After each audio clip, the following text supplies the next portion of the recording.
I am Frick Els, I'm editor-at-large of mining.com. It's my first visit to Armenia, and I must say I am delighted to be here.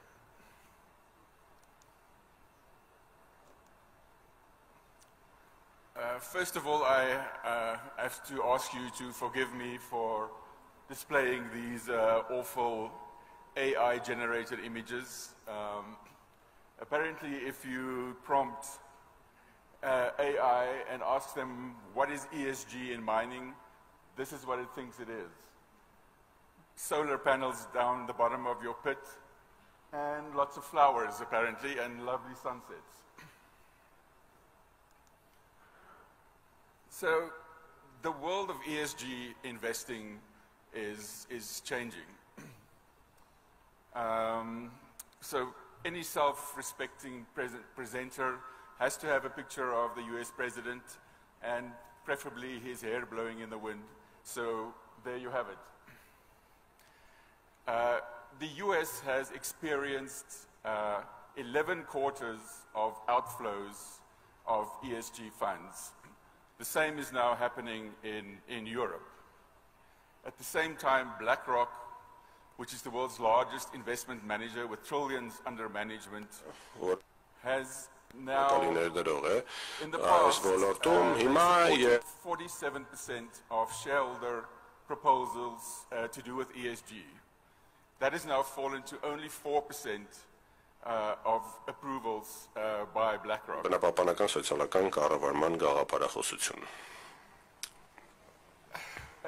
These are three university studies.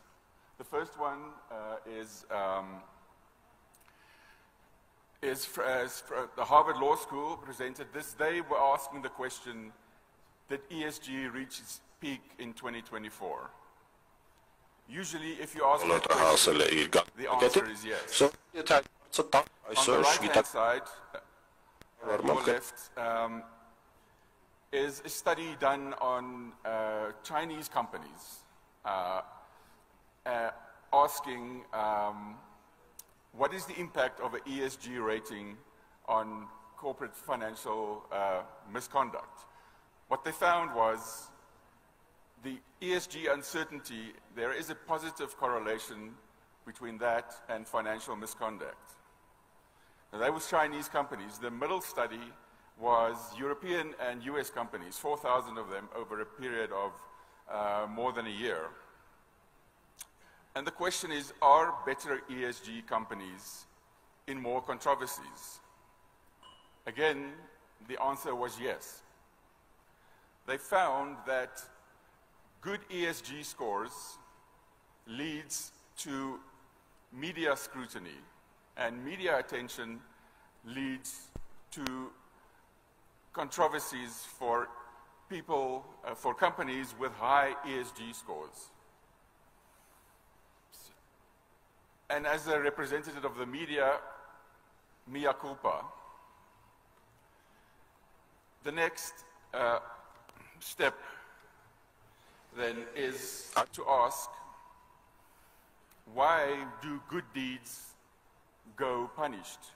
In the words of Oscar Wilde, no good deed ever goes unpunished. Just another example of how the ESG world is changing. These are on the story on the left is the recent one. It's earlier late September. So, how do you follow ESG criteria?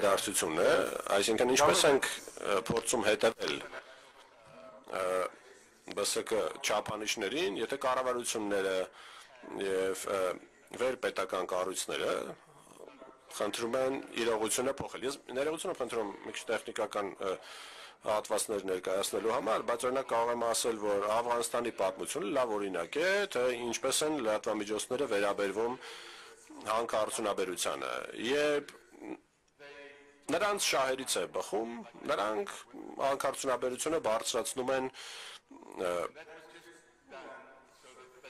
այնպես, որ բոլորը ուշադրություն դարձնեն եւ հետաքրքրվեն դրանով եւ Հայաստանում այդպես էլ տեղի ունեցավ իդեպ։ Միաժամանակ այս ամենը դուրս բրծավ, այսպես ասած, ԱՄՆ-ում ամբողջ լրատվական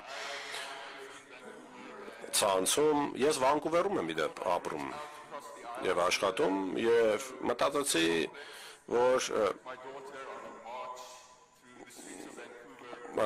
դուստրիս պետք է վերցնեմ եւ դուրս գամ փողոցներ եւ Գրետա Թունբերգ ցույցեր էր կազմակերպել Վանկուվերում եւ MyNick.com-ը 7 միլիոն ընթերցող է ունեցել անցած տարի։ Այս տարի 10 միլիոնը կանցնենք։ Հետևաբար կարծում եմ MyNick.com-ը ոնց որ բարոմետրի պես մի բան լինի։ Չափման սանդղակ այն մասին, թե աշխարհն ինչպես է նայում հանքարդյունաբերությանը։ Ինչպես արդեն ասացի, ցանկանում էի դիմել, այս գործընթացը իհարկե բավականին կարևոր էր, բայց նույնիսկ եթե Գրետա Թունբերգին համարենք հերոսուհի, միևնույն է այլ կողմը մենք այս գործընթացի չենք տեսնում, այլ մյուս կողմին դիմել չենք կարողանում, մտածում եմ նաև, որ COP26-ը, որպես այդպեսին,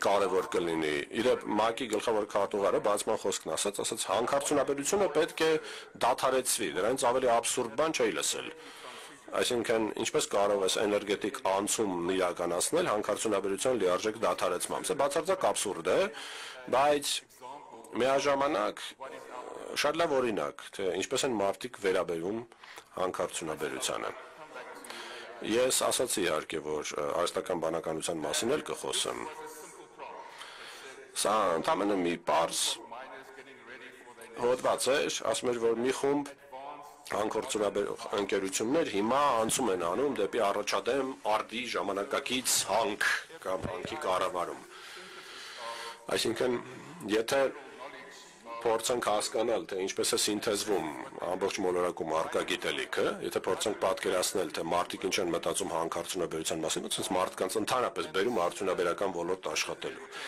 Եվ սա սկզբունքորեն չէր փոխվել, հավանաբար կհիշեք, այն առաջին պատկերները, որ արհեստական բանականությունը ստեղծել են, բացարձակ հեռու էին իրականությունից։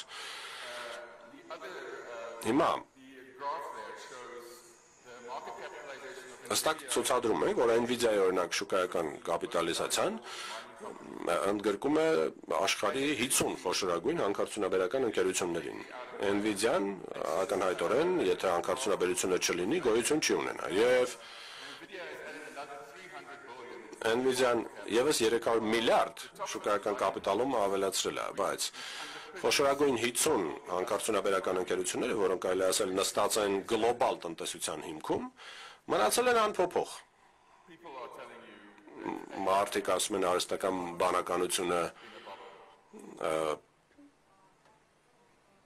նյութականացված է, պղպաջակի մեջ չի։ Հիմա ինչպես ենք փոխում հանքարդյունաբերության ընկալումները ընդհանուր հանրույթի շրջանակում։ Կարող եք գովազդներ ներկայացնել, դեռ 1900-ականներից, երբ փորձում էին պղնձի արժեքը հստակ ցույց տալ, իհարկե պղինձը էներգետիկ անցման առանցքում է գտնվում, բայց